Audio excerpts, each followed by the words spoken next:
Et souvent, les gens confondent la réalisation avec une expérience d'éveil.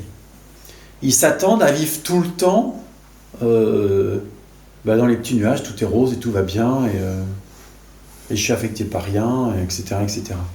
Et c'est pas comme ça. Ouais. On en reparlera, mais c'est pas comme ça. Et si on croit que c'est comme ça, moi c'est ce qui s'est passé pour moi. Hein. La réalisation franche, ça peut mettre 10 ans avant d'arriver. Juste parce qu'on croit que l'éveil, c'est ne plus jamais se mettre en colère, ne plus jamais être triste, ne plus jamais être blessé, être toujours heureux, être toujours plein d'un amour inconsidérable, considérable pour tout le monde et pour tout, etc., etc., etc. Non. L'éveil, c'est juste réaliser qu'il n'y a pas de moi auteur. Je rajouterais quelque chose, c'est ce dont il parle, c'est les gens imaginent que c'est un éveil, l'éveil est personnel, c'est-à-dire qu'il est lié à la personne, il est lié à l'individu. Voilà. Je vais voir qu'il n'y a pas de moi que... auteur, c'est justement une perception franche et directe que la réalité n'est pas telle qu'on croit, c'est-à-dire que la réalité ne part pas du corps mental, mais il y a quelque chose en amont de ça.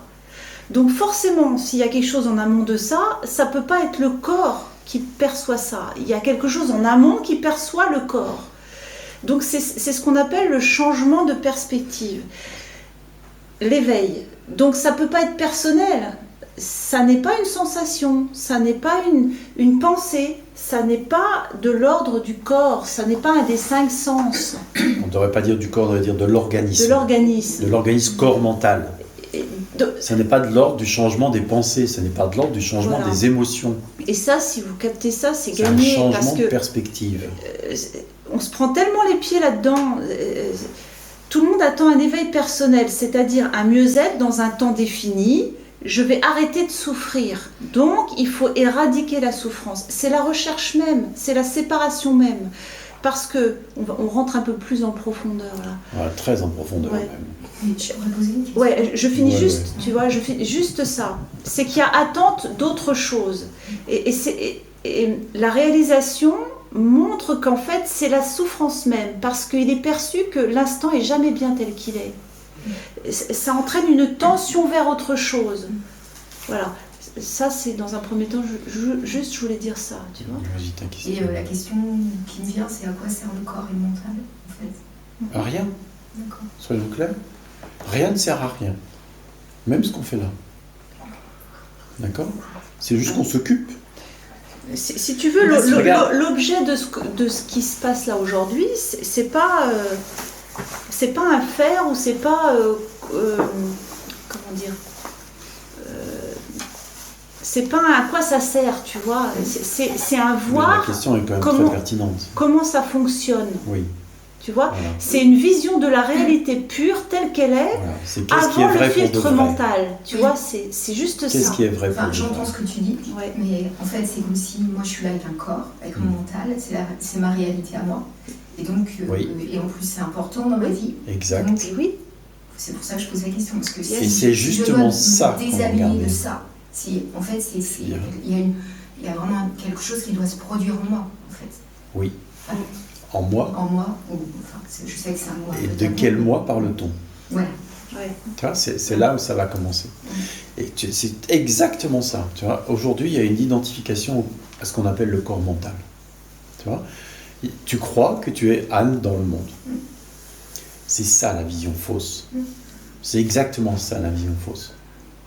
Tu vois, à un moment donné, il est réalisé qu'en fait, je suis ce qui englobe Anne dans le monde. Ce qui englobe même le monde. Alors, il peut arriver ce qui peut arriver à Anne. C'est pas grave. Et ce que je vais préciser juste pour toi, c'est que, entre guillemets, on met le mot distanciation, mais c'est pas tout à fait vrai. Ça peut être perçu comme ça au début. En fait, oui et non. Oui, dans le sens où c'est plus collé au corps, et non dans le sens où tout ce qui est vécu est plus pleinement vécu. Tu vois, il n'y a pas du tout de en dehors de. Oui. Bah peut-être même c'est avec. Oui. Très fort. Une espèce d'intensité avec. Tout ça, c'est une seule réalité. Donc ça ne peut pas faire fi du corps, tu comprends? Il n'y a pas de en dehors de. Si tu veux, beaucoup de peurs tombent. Par exemple, d'une façon générale, quand on vit comme monsieur et madame tout le monde, on a peur de plein de trucs, y compris d'être trop ému, par exemple. Quand tu n'as plus peur d'être très ému, l'émotion, elle peut monter, aucun problème. Donc, c'est pas moins, c'est plus. Tu vois ? C'est vécu beaucoup plus intensément. Et du coup aussi, ça passe beaucoup plus vite. Parce que c'est pleinement rencontré, c'est pleinement épousé, c'est pleinement vécu.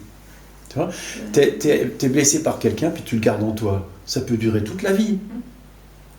Tu vois ? T'es blessé, puis tu lui dis, Pierre, excuse-moi, je l'ai pas fait exprès. C'est fini. Tu vois ? Tu comprends ce que je veux dire ? Et comme quand t'es blessé, quelque part, tu vas pas le cacher parce que c'est complètement vécu à l'intérieur. Ça transparaît. Puis, même si l'autre ne s'excuse pas, tu sais que c'est personnel, que ça appartient à l'organisme.